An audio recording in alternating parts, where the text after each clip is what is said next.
ಬೆಂಗಳೂರಿನಲ್ಲಿ ಒಬ್ಬರೇ ಓಡಾಡ್ತೀರಾ? ಹಾಗಿದ್ರೆ ಈ ಸ್ಟೋರಿಯನ್ನ ನೋಡ್ಲೇಬೇಕು. ಈ ದೃಶ್ಯವನ್ನ ನೋಡಿದ್ರೆ ಬೆಂಗಳೂರಿನ ಜನ ಬೆಚ್ಚಿ ಬೀಳೋದಂತೂ ಗ್ಯಾರಂಟಿ. ರಾತ್ರಿ ಸಂದರ್ಭದಲ್ಲಿ ಬೈಕ್ ನಲ್ಲಿ ರೌಂಡ್ಸ್ ಹಾಕ್ತಾರೆ ಖದೀಮರು. ಒಬ್ಬರೇ ಓಡಾಡೋರೆ ಈ ಖತರ್ನಾಕ್ಗಳ ಟಾರ್ಗೆಟ್ ಆಗಿದ್ದಾರೆ.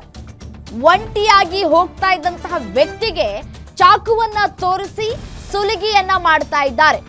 ಹೂವಿನ ವ್ಯಾಪಾರಿ ಸಿದ್ದಮಾದು ಬಳಿ 10,000 ಕಸಿದು ಎಸ್ಕೇಪ್ ಆಗಿದ್ದಾರೆ. ಅಗ್ರಹಾರ ದಾಸರಹಳ್ಳಿಯಿಂದ ಸಿಟಿ ಮಾರ್ಕೆಟ್ಗೆ ಬರ್ತಾ ಇದ್ದಂತಹ ಸಿದ್ದಮಾದು ಹೂ ತರೋದಕ್ಕೆ ಮುಂಜಾನೆ 3:20ಕ್ಕೆ ಬರ್ತಾ ಇದ್ದಾಗ ಘಟನೆ ನಡೆದಿದೆ. ಬೆದರಿಸಿ ಹಣ ಕಸಿದು ಎಸ್ಕೇಪ್ ಆಗುವಂತಹ ದೃಶ್ಯ ಸಿಸಿಟಿವಿಯಲ್ಲಿ ಸೆರೆಯಾಗಿದೆ. ಮಾಗಡಿ ರಸ್ತೆ ಪೊಲೀಸ್ ಠಾಣೆಯಲ್ಲಿ ಪ್ರಕರಣ ಕೂಡ ದಾಖಲಾಗಿದೆ. ಬೈಕ್ ನಂಬರ್ ಮತ್ತೆ ಸಿಸಿಟಿವಿ ದೃಶ್ಯಾವಳಿಗಳನ್ನ ಆಧರಿಸಿ ಆರೋಪಿಗಳಿಗೆ ಬಲೆಯನ್ನ ಬೀಸಿದ್ದಾರೆ ಅಧಿಕಾರಿಗಳು. ನೋಡಿ, ಬೆಳಗ್ಗೆ ಆಗಿರುವಂತಹ ಕೃತ್ಯ ಇದು. ನೋಡಿ ಯಾವ ರೀತಿಯಾಗಿ ಬೈಕ್ ನಲ್ಲಿ ಬಂದು ನಡ್ಕೊಂಡು ಹೋಗ್ತಾ ಇದ್ದಂತಹ ವ್ಯಕ್ತಿಯ ಬಳಿ ಹಣವನ್ನ ಕಿತ್ಕೊಳ್ತಾ ಇರುವಂತಹ ದೃಶ್ಯವನ್ನ ಗಮನಿಸ್ತಾ ಇದ್ದೀರಿ.